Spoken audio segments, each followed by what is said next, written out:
Police commissioner प्रणाली, उसमें लगातार सुधार हुआ है। चुनौतियों का सामना कितना करना पड़ा? ड्रग्स के खिलाफ पुलिस ने लगातार सघन अभियान चलाया है। माँ बाप जो है उन बच्चों पर भी ध्यान दें। जहाँ तक पुलिस की भूमिका की बात है, जो नई 112 है वो भी पर्याप्त रूप से प्रभावी है। तो आपके व्यवहार से वो ज्यादा खुश हो जाता है। हर अपराधी को कानून का भय होना चाहिए। डंडे उठा करके वो सड़क पर भी लड़ सकता था। गंभीर अपराध घटते हो। भोपाल में आपको लगता है कि वैसी व्यवस्था की जरूरत है? ऐसा मुद्दा है जिससे हर आम व्यक्ति प्रभावित होता है। FIR आसानी से नहीं हो पाती। मैनेजमेंट का विषय नहीं, ये पुलिस की सक्रियता का बिंदु है।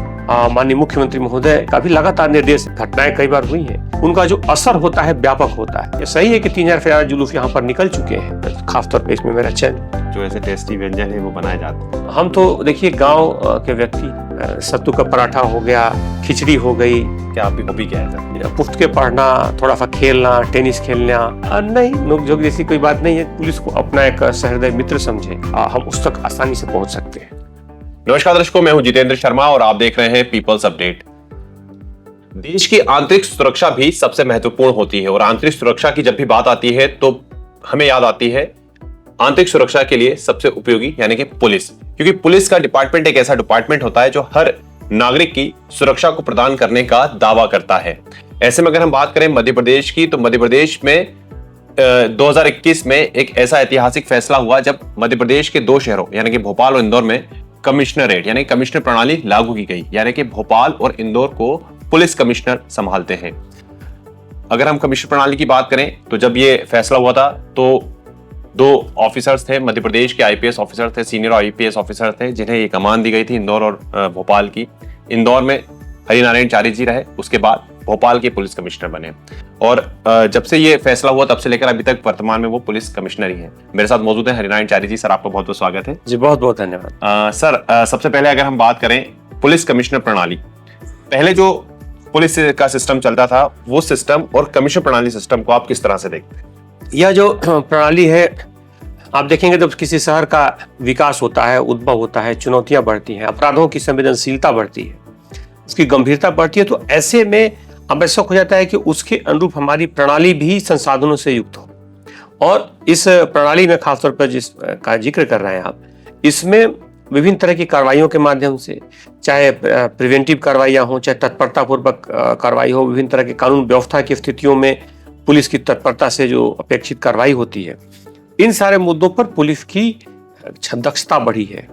और इसका आप देख सकते हैं विभिन्न कानून व्यवस्था के जो विभिन्न मानक हैं उसमें लगातार सुधार हुआ है। अभी आप देखेंगे तो कुछ सालों पूर्व तक जो साल में लगभग 18 से 20 के आसपास जो बलवे जैसी घटनाएं होती थी, अभी इस वर्ष देखेंगे, अभी आप देख रहे हैं कि अक्टूबर लगभग अपने उत्तरार्ध में है और मात्र 2 घटनाएं हुई हैं इस तरह की। तो लगभग हर तरह के जो बड़े अपराधों में कमी आई है, लगभग महिला संबंधी अपराधों में कमी आई है, प्रॉपर्टी ऑफेंस जो बड़े हैं, तो जो बड़ी घटना उसमें हर तरह की घटनाओं में लगातार कमी आना, संवेदनशीलता के साथ पुलिस की तत्परता से कार्रवाई सुनिश्चित करना, इन मानकों के कारण लगातार स्थिति बेहतर हुई है। लोगों का पुलिस में भरोसा बढ़ा है और इसकी एक बड़ी वजह है कि पुलिस को जो अतिरिक्त जिम्मेदारियां मिली हैं, जो अतिरिक्त उसके साथ अपेक्षाएं जुड़ी हैं, उसको लेकर के पुलिस ने बेहतर ढंग से करने की कोशिश की। सर, IPS अधिकारी कहा जाता है कि जब अपने पास जिम्मेदारी आती है, IPS अधिकारी की जिम्मेदारी आती है तो वाकई में उनका खुनवा बढ़ जाता है, जिम्मेदारी काफी बढ़ जाती है। ऐसे में आप एक ऑफिसर, जब आप IPS बने, IPS के बाद आपने अलग अलग शहरों में जाके काम किया, उसके बाद आप पुलिस कमिश्नर बने, चुनौतियों का सामना कितना करना पड़ा? हर शहर की एक अलग प्रकृति होती है, हर शहर की एक अलग अपेक्षाएं होती हैं, वहाँ की चुनौतियां होती हैं, और जब आप चुनौतियों को समझ जाते हैं तो उसके अनुरूप आप अपने को ढाल लेते हैं, उसके अनुरूप अपने आप तैयारियां करते हैं। मुझे अलग अलग जगहों पे काम करने का मौका मिला, उन जगहों की अलग अलग चुनौतियां हैं। बालाघाट जैसे जगहों में आप जानते हैं कि वहाँ पर नक्सलवाद जैसे महत्वपूर्ण समस्या है। खंडवा जैसे जगहों में सांप्रदायिक रूप से बहुत संवेदनशील है।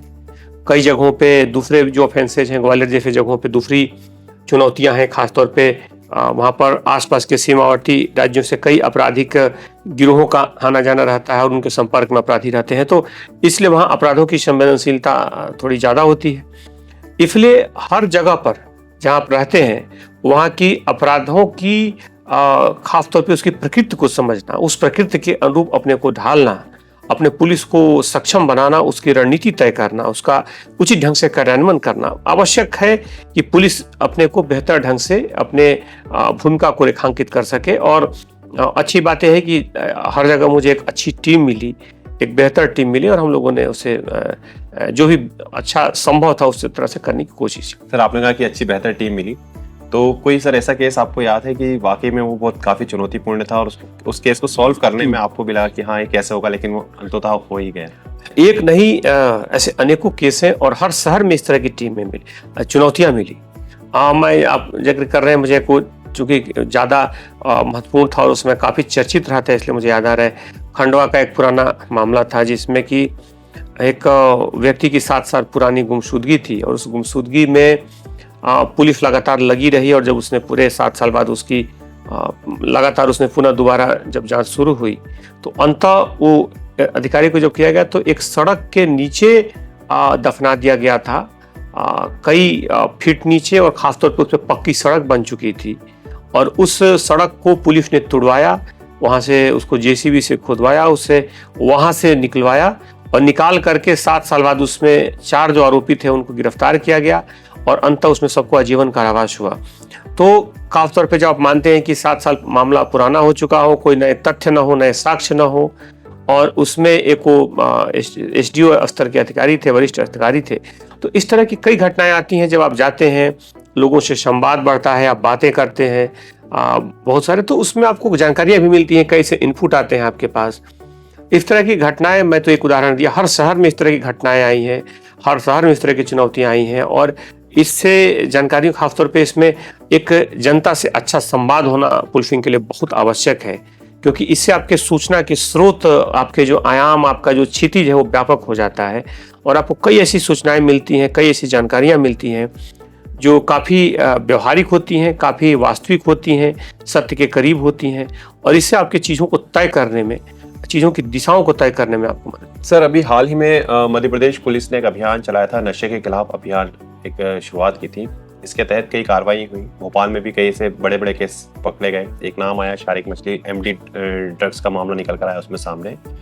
उस केस को सर आपने किस तरह से, क्योंकि वो कहीं ना कहीं युवाओं से जुड़ा हुआ पूरा मामला था। ड्रग्स के खिलाफ पुलिस ने लगातार सघन अभियान चलाया है और अगर आप देखें तो पुलिस ने पिछले साल एक साल से ऑपरेशन अंकुश चलाया था और उस अंकुश में आम लोगों को जोड़ा गया, उसमें उनसे सूचनाएं मांगी गई, उनके द्वारा सूचनाएं प्रेषित की गई, उस पर कार्रवाई की गई, लोगों का भरोसा बढ़ा, ज़्यादा संख्या में जानकारियां आई और इस दौरान भी जो भी जानकारी आई, जिस व्यक्ति का भी कहीं भी कोई भागीदारी मिली, किसी भी स्तर पर किसी भी आपराधिक कृत्य में सहभागिता रही, उस हर व्यक्ति के विरुद्ध पुलिस ने कड़ी से कार्रवाई सुनिश्चित की है और इसी के कारण है कि आप देखेंगे भोपाल में लगातार बड़ी बड़ी और हर स्तर पर कार्रवाइयां लगातार हुई। सर, उड़ता पंजाब एक फिल्म आई थी, गाना आया था, अब ऐसा लगता है कि भोपाल के कोने कोने में शायद उड़ता जो गांजा है वो नजर आता है, तो ये कहाँ से आ जाता है एकदम इतना? जब ऐसा बिल्कुल नहीं है कि कोई भोपाल के कोने कोने, भोपाल अगर आप तुलना करेंगे तो दूसरे इसके अनुरूप जो दूसरे देश के शहर है उसके मुकाबले बहुत ही कम इस समस्या का स्वरूप है, लेकिन समस्या की गंभीरता को हम लोग समझते हैं। समस्या का स्वरूप कितना हो, छोटा हो या बड़ा हो, लेकिन उसकी संवेदनशीलता उसके प्रति अधिकतम होनी चाहिए। ड्रग्स हर शहर की, आज देश के हर शहर की एक बड़ी समस्या है, खासतौर पर युवाओं को ध्यान में रखते हुए। हमारा देश जो है दुनिया का सबसे युवा देश है और युवाओं के अगर भविष्य से लेकर के उसके पूरे करियर से लेकर के और उसके पूरे प्रकृति को अगर दुष्प्रभावित कोई चीज कर सकता है तो ड्रग्स कर सकता है। इसलिए पुलिस ने उस पर कड़ी कार्रवाइयां सुनिश्चित की हैं, बहुत अंतिम कड़ी तक जाके कार्रवाइयां की हैं, दूसरे राज्यों में जाकर के कार्रवाइयां की हैं, गिरोह के विभिन्न सदस्यों को पकड़ा है। आपने देखा होगा दूसरे राज्यों तक टीमें पहुंची हैं, तो ये लगातार जारी रहेगी। इसके प्रति सभी लोग बहुत गंभीर हैं, बड़ी संख्या में कार्रवाइयां की गई हैं। अगर कार्रवाई करके कहीं पकड़ी जा रही है या दूसरे राज्यों में जाकर पकड़ रहे हैं तो इसका मतलब ये नहीं कि समस्या बढ़ गई, बल्कि समस्या के प्रति हम गंभीर हैं, समस्या की संवेदनशीलता को समझते हैं और इसमें खास तौर पे हम लोग युवाओं तक भी पहुंचे, स्कूल कॉलेज में भी गए, उनके परिजनों से भी माध्यम पे संपर्क हुआ पुलिस ने किया, ताकि उनकी भी इस मुद्दे को लेकर के एक सामाजिक रूप से चेतना होनी चाहिए। बच्चों के प्रति, खासतौर पे वो बच्चे जो कॉलेज से तुरंत स्कूल से कॉलेज की तरफ जा रहे होते हैं और उनके मन में कई बार कौतूहल और आसपास का परिवेश चीज़ों को तय करने में कई बार भूमिका निभाता है। ऐसे में बड़ा आवश्यक है कि माँ बाप जो है उन बच्चों पर भी ध्यान दें। जहाँ तक पुलिस की भूमिका की बात है, पुलिस इस भूमिका को लेकर के, इस मुद्दे को लेकर के पर्याप्त संवेदनशील और गंभीर है। इन सबके बीच सर एक दृश्य ये भी नजर आता है, शहर में 100 डायल की जगह 112 वाहन आ गए हैं, लगातार शहरों में घूमते हैं, नजर आते हैं। लेकिन सर इससे कहीं ना कहीं ऐसा लगता है, क्योंकि कहीं ना कहीं लोगों का ये ऐसा मानना है कि जो बीट सिस्टम पहले होता था, जो बीट प्रभारी होते थे, अब वो नजर नहीं आते हैं, क्योंकि एक बीट का जो डर होता था वो कहीं ना कहीं थोड़ा सा खत्म हुआ। नहीं, बीट सिस्टम भी है, बीट सिस्टम भी है, कुछ बीट चेंज हुए हैं, बदले हैं, चूंकि बड़ी संख्या में अभी स्थानांतरण हुआ था, तो कुछ जगहों पे बीट में वो अधिकारी आपको, वो कर्मचारी, वो जवान नहीं दिख रहे होंगे जो पूर्व में दिखते हैं, लेकिन उनके जगहों पे नए लोग आए हैं, नए जगहों पे वो बीट सिस्टम भी चल रहा है, जो चार्लीज का सिस्टम है वो भी चल रहा है, जो हमारे मोटरसाइकिल जो पेट्रोलिंग पार्टी है, और साथ ही साथ जो नई 112 है वो भी पर्याप्त रूप से प्रभावी है और उसका भी ज्यादा फायदा पुलिस प्रयोग कर रही है। सर आपके बारे में भी कहा जाता है कि जब भी आपसे कोई मिलने आता है तो आपके व्यवहार से वो ज्यादा खुश हो जाता है, क्योंकि आपका व्यवहार, जो बोलचाल का तरीका है वो काफी अच्छा है। तो क्या ये पूरा सिस्टम सर आपके जो नीचे पूरी प्रणाली है, जो पूरा पुलिसिय सिस्टम है, उसमें भी मौजूद है या फिर थोड़ा सा सुधार आने की आवश्यकता है? नहीं, देखिए, पुलिस को कार्रवाई में जो अपराधियों के प्रति जो कार्रवाई हो, कठोरतम होना चाहिए। हर अपराधी को कानून का भय होना चाहिए, लेकिन वह व्यक्ति जो कि कानून में आस्था रखता है, पुलिस का व्यवहार होना चाहिए कि उसकी आस्था पुलिस की कार्रवाई से और ज्यादा कानून में दृढ़ हो। क्योंकि वो व्यक्ति अगर कानून में आस्था रखकर अगर आपके पास आ रहा है और अपेक्षा करता है कि आप उसको, उसकी जो आस्था को और मजबूत करेंगे, वरना वो अगर यहाँ ना आकर के, हो सकता है वही डंडे उठा करके उस सड़क पर भी लड़ सकता था, या जा करके उसके प्रति वहां भी सड़क पर प्रतिशोध ले सकता है। लेकिन वो प्रतिशोध अगर सभी लोग सड़क पर लेने लगेंगे तो एक जो कानून की व्यवस्था है, जो बनी बनी वैधानिक व्यवस्था है, उस पर एक प्रश्न चिन्ह होगा। इसलिए अगर कोई व्यक्ति आकर के अपनी बात कहता है, अपनी बात को संवैधानिक दायरे में हल करने की अपेक्षा करता है, तो हमारा दायित्व है कि उसकी इस अपेक्षा को और पुख्ता किया जाए। सर आज भी कई थानों में ये देखने को मिलता है कि जो स्टाफ का जो बल होता है वो कमी होती है, लेकिन सर जो डिवाइडेड रूल, जो डिवाइडेड समझ में आता है वो इस प्रकार समझ में आता है। कुछ थाने ऐसे हैं जिनका क्षेत्र काफी बड़ा है लेकिन वहाँ स्टाफ कम है, कुछ थाने ऐसे हैं शहर में जहाँ पर क्षेत्र छोटा है लेकिन स्टाफ काफी ज्यादा है। तो ऐसे में कहीं ना कहीं आपको लगता है कई बार जब अपराधों का हम निर्धारण करते हैं और स्टाफ का निर्धारण करते हैं, उसमें थाने का भौगोलिक सीमा ही एकमात्र मायने नहीं रखती। थाने का भौगोलिक क्षेत्र हो सकता है अंतर हो, लेकिन उसमें अपराधों की संवेदनशीलता, अपराधों की गंभीरता, ये ज्यादा बड़ा मुद्दा रखता है। हो सकता है कोई क्षेत्र कानून व्यवस्था की दृष्टि से बहुत महत्वपूर्ण हो सकता है वहां से अधिकांश जुलूस निकलते हो सकता है वहां पर गंभीर अपराध घटते हो सकता है वहां पर हिस्ट्री फीटर्स और गुंडों की सूची ज्यादा हो। इसलिए कई बार अपराधों की संवेदनशीलता के आधार पर आपको हो सकता है कि भौगोलिक रूप से छोटा हो, लेकिन अपराध की संवेदनशीलता की दृष्टि से बड़ा होने के कारण पुलिस का बल ज्यादा होता है। इसलिए जब पुलिस की तैनाती की जाती है, खासतौर पर इनका जब युक्तिकरण किया जाता है, तो इस मानक को जरूर ध्यान में रखा जाता है। सर 151, 107, 16 की कार्रवाई शुरू की गई अपराधियों पर भय कराने के लिए, ताकि किसी भी प्रकार का अपराध दूसरी बार न कर पाए। लेकिन कई बार ऐसा भी देखने में आया और आपने भी कई बार इस तरह के निर्देश दिए कि इसका मिसयूज ना हो, क्योंकि कई जगहों पर ऐसा देखा जाता है कि इसका मिसयूज भी कर दिया जाता है। पुलिसकर्मी को अगर कुछ काम नहीं तो ठीक है 107, 151 ही कार्रवाई कर दो। हालांकि आपने कई बार इसके इंस्ट्रक्शन भी दिए हैं कि इस तरह की देख कर किया जाए, सारी चीजें किया जाए। तो इस पर किस प्रकार सर मॉनिटरिंग करते हैं? खासतौर पे हर जो वैधानिक प्रक्रिया है उसके निर्धारित परिस्थितियों में भी कुछ निर्धारित परिस्थितियां उसी में प्रयोग कर सकते हैं। उसका दुरुपयोग नहीं होना चाहिए, उसका अनावश्यक प्रयोग नहीं होना चाहिए।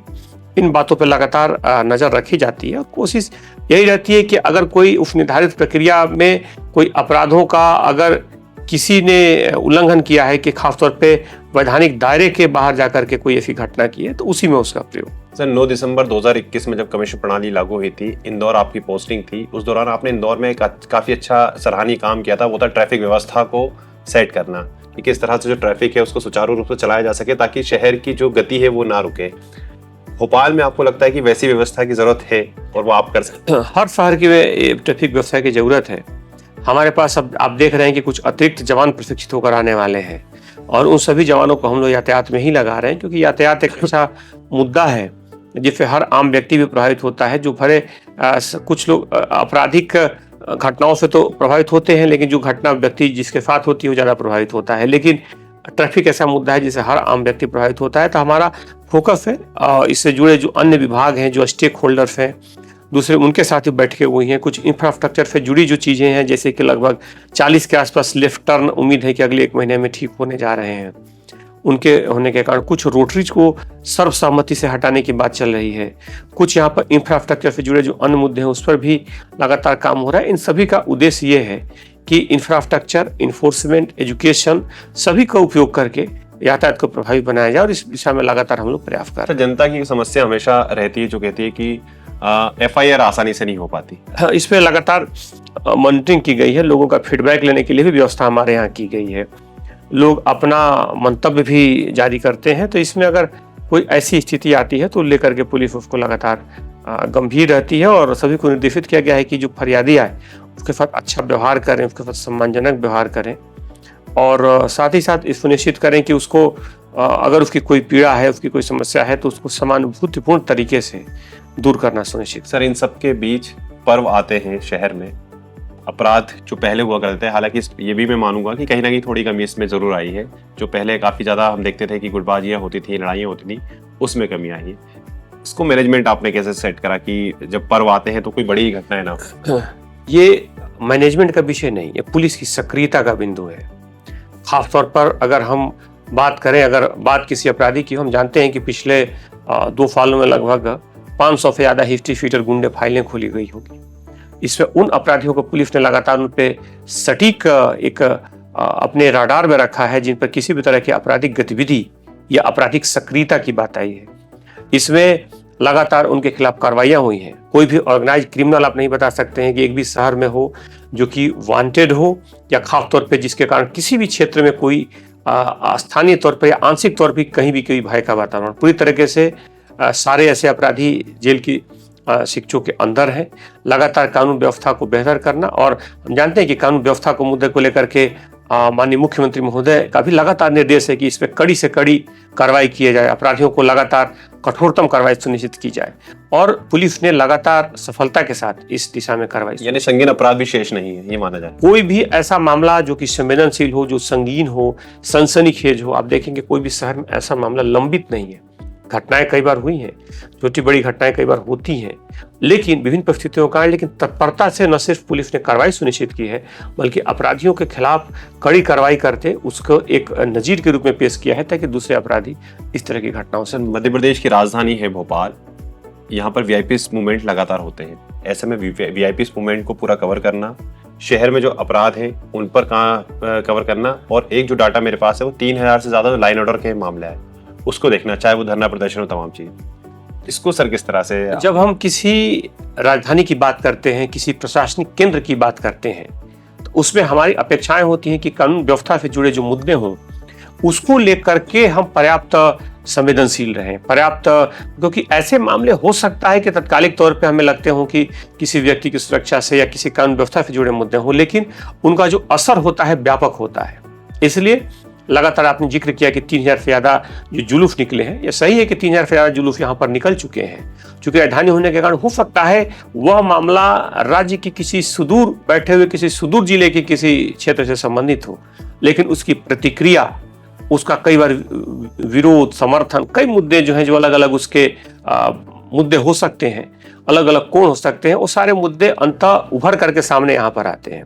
ऐसे में राजधानी में जो भी पुलिस है उसकी एक भूमिका है, उसकी एक चुनौती है, उसके उत्तरदायित्व है कि उन मुद्दों को लेकर के पर्याप्त जागरूक रहे, उसको व्यवस्थित करे। उसके कारण यहाँ के स्थानीय दिनचर्या, स्थानीय जो जनजीवन है, स्थानीय जो व्यवस्था है वो अप्रभावित रहे। और अच्छी बात यह है कि लगातार यहाँ की पुलिस इस तरह के मामलों में लगातार अभ्यस्त हो चुकी है, लगातार उच्च प्रशिक्षित है, खासतौर पे व्यावसायिक रूप से दक्ष है, जिस कारण से ऐसे सभी मामलों में आप देखेंगे लगभग जितने भी मामले आए, बेहतर ढंग से पुलिस ने उनको नियोजित किया है, उनको बेहतर ढंग से संपन्न करना सुनिश्चित किया। तो इन सबसे अलग हटकर अगर हम बात करें IPS का, जब आपने एग्जाम दिया, जब आप IPS ऑफिसर्स बने, सर ये प्रेरणा कैसे मिली कि मुझे IPS ऑफिसर ही बनना, या फिर कुछ और बनना चाहते थे, हरिनायट जारी थी? देखिए, सिविल सर्विस एक, हम इसके पहले अलग अलग कुछ सेवाओं में रहे हैं, और जब आप काम करते हैं, खासतौर पे जब इस दायरे को देखते हैं, परिवेश को देखते हैं, तो आप प्रयास करते हैं बेहतर करने के लिए। आपको आसपास का परिवेश, आपके आसपास के लोग आपको प्रेरित करते हैं। इस दौरान मैंने भी किया, और अंततः खासतौर पे इसमें मेरा चयन हुआ। सर अगर हम ये बात करें कि भोपाल के जो पुलिस कमिश्नर है उनको खाने में क्या पसंद है, क्योंकि आप बिहार से आते हैं और वहाँ पर कई जो ऐसे टेस्टी व्यंजन हैं वो बनाए जाते हैं। हम तो देखिए गांव के व्यक्ति हैं, ज़मीन से जुड़े हुए व्यक्ति हैं, और ख़ास तौर पे उन्हीं चीज़ों को जो एक सामान्य तौर पे कह लें, चाहे सत्तू का पराठा हो गया, खिचड़ी हो गई, गांव के जो साग भाजी जैसी चीज़ें जो परंपरागत तौर पे मानते हैं, वो चीज़ें ही आप खाते हैं। और खाने पीने में क्या होता है कि बचपन में जिन चीज़ों को आप खाते हैं, देखते हैं, वो आधुनिक विज्ञान भी मानता है कि आपके स्वास्थ्य के लिए वो बेहतर होता है। हमें वो खाना चाहिए जो हमें परिवेश में मिलता है, जो हमारे आसपास के वातावरण, हमारा जो इकोसिस्टम जिन चीज़ों को सपोर्ट करता है, आपकी स्वाभाविक रूप से जिसमें अभिरुचि हो, जो सुपाच्य हो। तो इस तरह से एक हमारे जो परंपरागत जो भारतीय जो भोजन है वो बहुत ही स्वास्थ्य की दृष्टि से बहुत उत्तम है। जो नए नए आप शोध देख रहे होंगे, नए नए लोग चीज़ें खा रहे हैं, लेकिन अंततः जो परंपरागत जो भारतीय भोजन है उसकी तरफ लौट के आ रहे हैं, क्योंकि वो स्वास्थ्य की दृष्टि से भी बेहतर है, सुपाच्य भी है, रोचक भी है और स्वादिष्ट भी है। इसलिए मुझे लगता है कि हम जहाँ भी हों, जिस क्षेत्र से भी रहे, हमारी जो वहाँ की खाने पीने की जो खासतौर पर जो स्थानीय जो आदतें हैं, स्थानीय जो अन्न है, उनका महत्व बहुत है और फायदा भी उसका मिलता है, फायदा भी करते हैं। हमारे जो रुचि, स्वादिष्ट, इसके साथ साथ स्वास्थ्यवर्धक भी होते हैं। सर हॉबी अगर हम बात करें तो हॉबी में आपकी क्या ज़्यादातर आपको पता है, क्या आपकी हॉबी क्या है सर? हॉबी में पुस्तकें पढ़ना, थोड़ा सा खेलना, टेनिस खेलना, योगा करना, ये सब चीज़ें जो आपको ये करें, मतलब शरीर को फिट रखे, मन को मजबूत रखें। सर फ्री टाइम निकाल लेते हैं आप? जिम्मेदारियों के आधार पर तय होता है। अगर आपकी जिम्मेदारियां हैं, अगर आप सक्रिय हैं, कई बार तो हो सकता है आपको आप जिस रूप में सोच रहे हो उस तरफ फ्री टाइम नहीं मिल पाता हो, लेकिन हाँ, अगर टाइम मिले तो निश्चित तौर पे कुछ नहीं सर, खेलना चाहिए। ये तो सर इस टाइप से हो रहा है कि परिवार में सर समय दे पाते हैं? हाँ, उसका अवसर कम मिल पाता है, लेकिन प्रयास करते हैं। सर कभी ऐसा हुआ है कि कहीं आपने बोला है शाम को आ रहा हूँ, जाना है, और भाभी जी तैयार है, सारी चीजें, परिवार तैयार है, अक्सर होता है, फोन कर दिया मैं नहीं आ रहा, ऐसा अक्सर होता है। उस टाइम सर कुछ नोकझोंक होती है फिर? नहीं, नोकझोंक जैसी कोई बात नहीं है। धीरे धीरे जब आप दो लोग साथ रहते हैं तो एक दूसरे की परिस्थितियों को समझते हैं और उसको सही स्वरूप में उसको देखते हैं, तो मुझे लगता है कि ऐसी सर जिम्मेदारियां आपके पास है, ये बात इसको बिल्कुल डिनाई नहीं किया जा सकता। सर अंत में मैं यही पूछूंगा, अगर आप शहर वासियों को, लोगों को अगर कुछ संदेश देना चाहेंगे तो क्या देना चाहेंगे, खासतौर पर युवाओं की? युवाओं को खासतौर पर, अपने युवा जो है, हम दुनिया के सबसे युवा देश हैं, अपनी ऊर्जा का सकारात्मक उपयोग करें। एक अच्छी व्यवस्था को बनाए रखने के लिए पुलिस को अपना एक सहृदय मित्र समझें। खासतौर पर आपको करियर के हिसाब से देखें तो युवाओं के लिए मैं कहना चाहूँगा कि अपना लक्ष्य को तय करें, उस लक्ष्य तक को केंद्रित करें जो उनके हृदय के करीब हो, जिसे मन से जाना चाहते हो। थोपे हुए लक्ष्य पर पहुँचने में कई बार हमारी अड़चनें बढ़ जाती हैं, इसलिए अपने लक्ष्य को केंद्रित करके हम आगे बढ़ें, और अगर पूरे प्राण से, पूरे समर्पण से अगर हम लक्ष्य की तरफ प्रयास करते हैं तो मुझे लगता है कि हम उस तक आसानी से पहुँच सकते हैं। बहुत धन्यवाद सर, आपने समय दिया, अपने कीमती समय से पीपल्स अपडेट को। तो हमारे साथ मौजूद थे भोपाल के पुलिस कमिश्नर हरिनारायण चारी जी, जिन्होंने साफ तौर पे बताया कि पुलिस कमिश्नर जो प्रणाली है वो किस तरह से काम करती है, खासतौर पर जनता के बीच और पुलिस के बीच जो समन्वय होता है वो क्या होता है। और अंत में मैं यही कहूंगा कि जनता और पुलिस के बीच जो एक समन्वय है, अगर वो अच्छे से रहेगा तो कहीं ना कहीं एक सुरक्षित समाज की जो कुंजी है वो देखने को मिलेगी। अगली बार फिर मिलेंगे, जब तक कि मुझे और मेरी पूरी टीम को दीजिए इजाजत। नमस्कार।